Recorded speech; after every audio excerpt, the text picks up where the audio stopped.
So there's this word, a kind of technical word, that has been at the center of the explosive public debate over NSA spying, precipitated by the Edward Snowden revelations. And right around when the first news leaked of bulk call record collection, Kieran Healy, a political scientist, very cleverly showed just how powerful this sort of abstract-sounding word really was. Using a few lists of different organizations and their membership at the time of the revolution, the American Revolution, Healy was able to produce a fairly simple map of social relations that showed that a fella by the name of Paul Revere was more or less the most influential rabble-rouser in all of Massachusetts, and likely to be up to something not quite kosher from the English crown's perspective. Now, for months, the president and his allies have argued against, again and again, that metadata, which is the word that we use to describe this kind of data, that metadata collection isn't much of a privacy threat because the NSA isn't listening in on your calls. They're just looking into who you talk to and how long your calls are, and what's the harm in that anyway? When it comes to telephone calls, nobody is listening to your telephone calls. What the intelligence community is doing is looking at phone numbers and durations of calls. They are not looking at people's names, and they're not looking at content. But by sifting through this so-called metadata, they may identify potential leads with respect to folks who might engage in terrorism. Well, today's news brings us a blockbuster story from the newly launched website The Intercept that shows just how powerful metadata really is. The NSA is using metadata as, quote, the primary method to locate targets for lethal drone strikes. In other words, metadata is being used right now by the United States government to target people for killing. As in, don't worry, they're not listening to your phone calls, they're just running an algorithm to determine whether they're going to blow someone up. Quote, in one tactic, the NSA geolocates the SIM card or handset of a suspected terrorist mobile phone, enabling the CIA and U.S. military to conduct night raids and drone strikes to kill or capture the individual in possession of the device, which means that we, as a country, are right now targeting and killing individuals without knowing for sure who the person we are killing is, because we are literally targeting SIM cards and blowing up whoever's attached to them.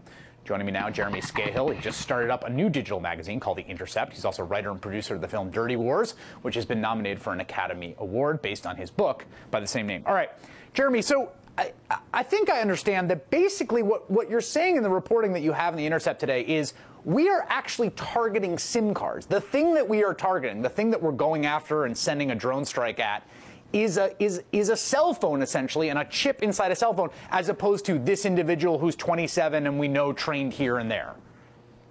Right. We have a new source, Chris, who worked with the NSA and actually was a drone operator for the elite Joint Special Operations Command, JSOC, of the U.S. military. And he said, you know, people get hung up on this idea that we have a kill list, but actually it's not a kill list. It's a list of either SIM cards or numbers that are associated with handsets. And so when the U.S. military or the CIA are targeting individuals, they don't necessarily know the identity. They just know that they're targeting that phone or that SIM card. And it's a system rife with errors. And, you know, just to emphasize the point you're making, which is a good one about metadata, you can have a scenario where there's these so-called signature strikes where the U.S. doesn't actually know the identity of a person they're intending to kill. They just know that their phone has been in a certain location, right, has called other phones on the watch list, or has been, you know, in a mosque or at a particular restaurant. So it's rife with errors and opens the door for, I think, a lot of the civilian deaths we've seen. Yeah, that I think there's a whole variety of issues whenever we talk about the targeted killing program in terms of moral ones and constitutional ones and legal ones and efficacy. But let's just narrow in on this narrow question, which I think everyone, there's a consensus that no one wants to see a completely random waiter at a restaurant blown up by a warhead that we sent because he happened to end up with a SIM card that was calling the wrong people. And that is the question here, right? If we don't know who the actual person is, it does seem like there is quite a lot of open space for error there. Exactly. I mean, we're sort of in this era already of pre-crime where you have President Obama in office. His advisors know that if there's another major attack on the U.S. homeland, that he's political toast. And so what they've sort of done is go way overboard in trying to preempt any potential attack against the United States. And what they've done is, instead of sending actual U.S. operatives on the ground, which would constitute human intelligence, they're relying 90% or more on what's called SIGINT or IMINT, signals intelligence or imagery intelligence. And so what we have are strikes being authorized on the idea that we believe that this phone or this SIM card is associated with someone who is up to no good. And if you think about it in the context, this could come back at home very, very quickly, not necessarily in a militarized drone strike. The president says he's against that, but in using it to target individuals in the United States based on our cell phone. What if you lend your cell phone to someone else and you happen to be in Yemen? You send your kid to the grocery store to pick up something, and that's the moment the CIA decides to strike. I mean,